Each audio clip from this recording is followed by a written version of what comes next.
purihin si Yahweh. Purihin niyo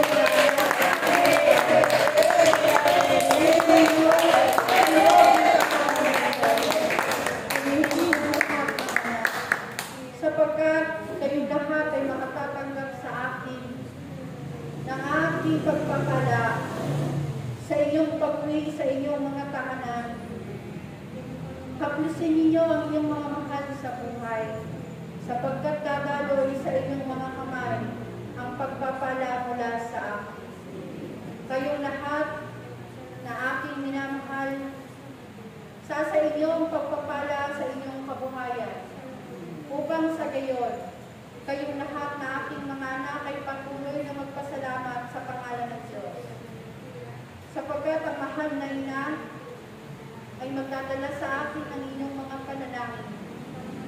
Kayong lahat ay pakikinggan ng inyong Ama sa langit.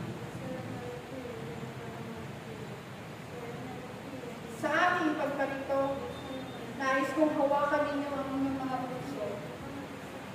Linisin ninyo ang mga puso na nasa inyong mga puso. Tanggalin ninyo ang mga galit at mga pag-iibot.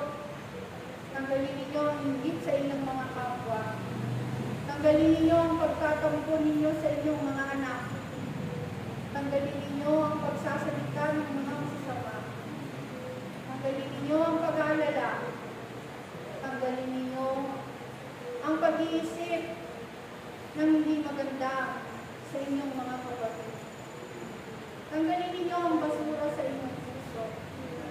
Tanggalin ninyo ang mga bagay na nakapagpapasakit sa inyong damdamin. Sapagkat ang Diyos, ang aking Espiritu, ay mananahan sa puso ng bawat isa. Aking mga anak, nakikita ko kayo na kayo ay darating na sa panahon ng inyong dapat araw. Mapalad kayo sapagkat ako'y nakilala ninyo sa panahon na ito.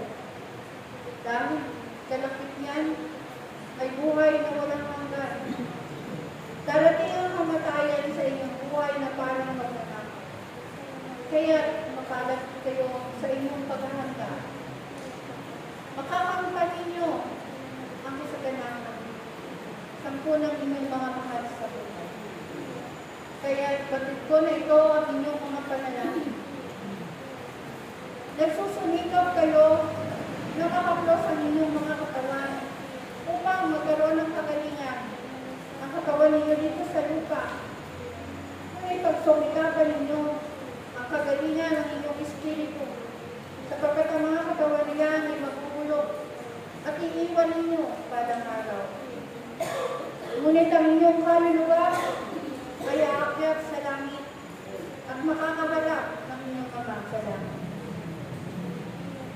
Huwag kayong mag-alala sapagkat ihahanda ko kayo. Hindi paghahanda sa inyong katawan kung hindi paghahanda sa inyong mga maiiwan dito sa lupa. Gawin na ninyo ang lahat ng panahon na sila'y madala ninyo sa aking pangalan, sapagkat wala na kayong magagawa kung kayo'y naroon na sa aking pangalan. Gawin na ninyo ang bagay na iniutos ko sa inyo upang makilala ng inyong mga mahal sa buhay ang tunay na pangalan ng Diyos, ako si Yahweh. Sapagkat hindi na ninyo ito mapapakilala sa Kanya kung kayo'y kasama ko na sa kaharian.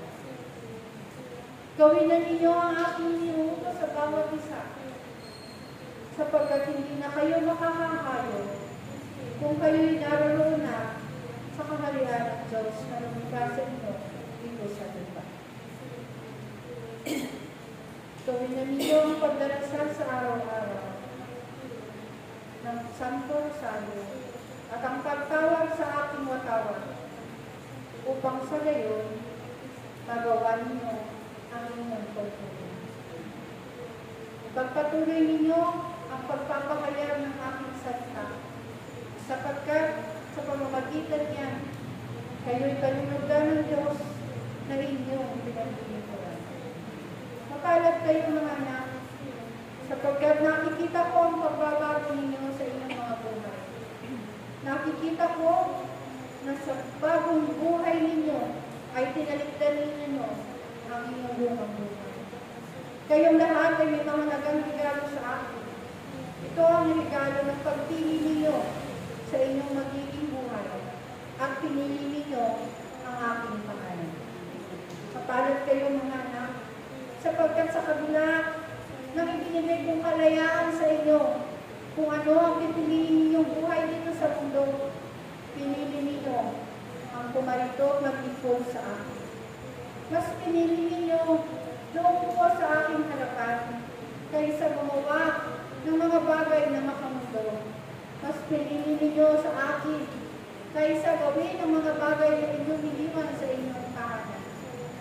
Ngayon, sasabihin ko sa inyo, pipiliin ko kayo sa darating na panahon. Pipiliin ko kayong lahat mga mapalad kayo. Marami ka lumapit sa akin.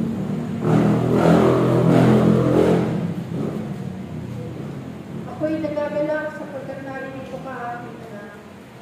Nagagalak ako sapagkat sa kabila ng iyong kahirapan, narinig ko ka't pinipili mo ang iyong ama sa langit. Mapalad ka sapagkat pinili mo mabuhay kapili mo at pinili mo na ako ang makasama mo hanggang sa iyong pagtanda.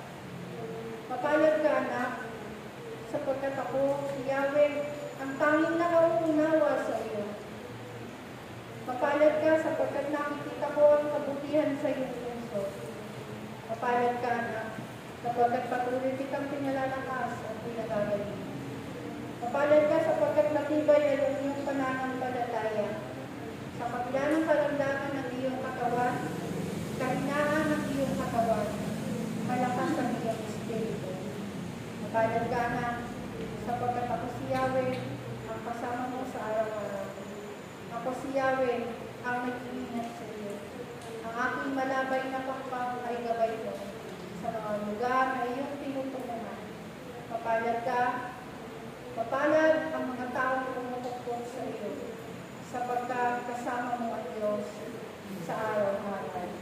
Kaya naman, ang aking anak, ikaw ay patuloy na maging matatag, sapagkat ito'y pagsubok ko sa iyo kung hanggang saan ang iyong pananampalataya.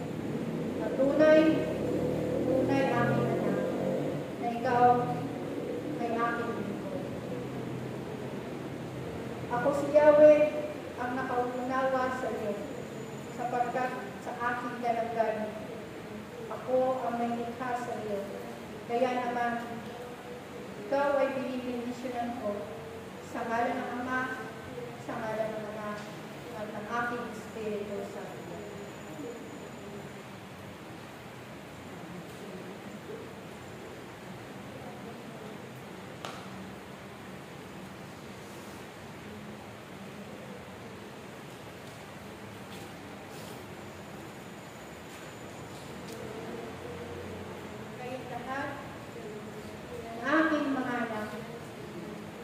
Mapapalad kayo sapagkat ang oras na ito ay ginugol ninyo sa akin.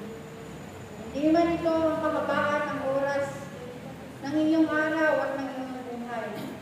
Ngunit ako na inyong Ama ay lubos na nagagalak sapagkat kaunting panahon ang kapalit nito ay buhay na walang hanggan.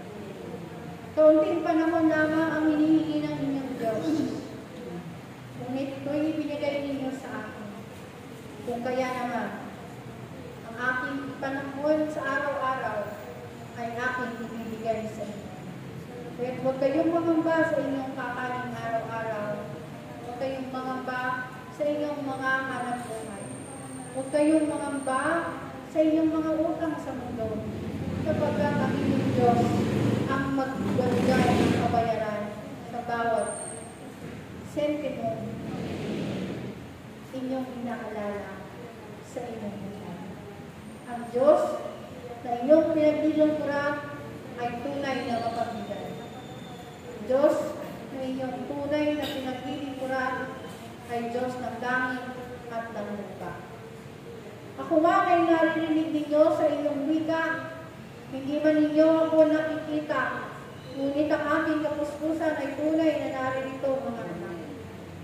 Ako man ay hindi pinapahalagahan ng ibang tao sa mundo, kayong lahat ay tunay na minamahal ko. Kaya't nais ko sana na kayong lahat ay pumarito sa mga panahon ng aking pagsasalita, sapagkat ito ay tunay na mahalaga sa lahat. Tunay na mahalaga, mga anak.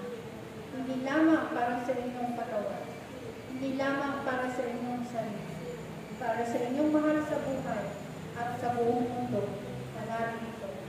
Sapagkat isang malaking pagyanig ang darating sa inyong mundo, kaya't dapat na kayo ay magpatuloy ng pagdarasal.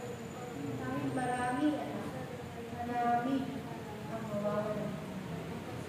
Kaya naman, kayo lahat ay natasan ko na maging matibay sa pagdarasal.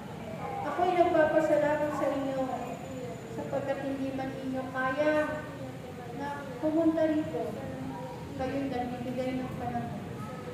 Mga anak, si Yahweh ang nakapaunghay sa bawat isa sa inyo. Tunay akong Diyos, tunay na Diyos ang narito.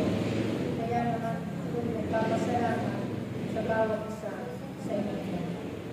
Sumahin niyo ang kapayapaan at kapuspusan ng Diyos sa langit at sa lupa. Sumahin niyo lahat ang pag-ibig ng Ama. Sumahin niyo lahat ang kababaan ng inyong mga kalooban.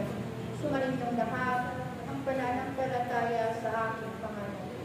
Maraming salamat, mga anak, sapagkat kayong lahat ay aking hinihilig at minamahal. Huwag ninyong tignan ang inyong mga kapatid sa kanilang panlabas na kaangkat. Tapos ay mahalili ko sila sa kaibuturan ng inyong mga puso. Huwag ninyong piliin ang mga tao ninyong tutulungan, sapagkat hindi kayo pinili ng inyong Ama upang maging mapagmataas sa mundo ito. Kayong lahat ay pinili ko sa dapit hapon ng inyong buhay dahil nais ko kayong maligtas. Maraming salamat sa inyong lahat, aking mga anak. Purihin si Yahweh El Shaddai.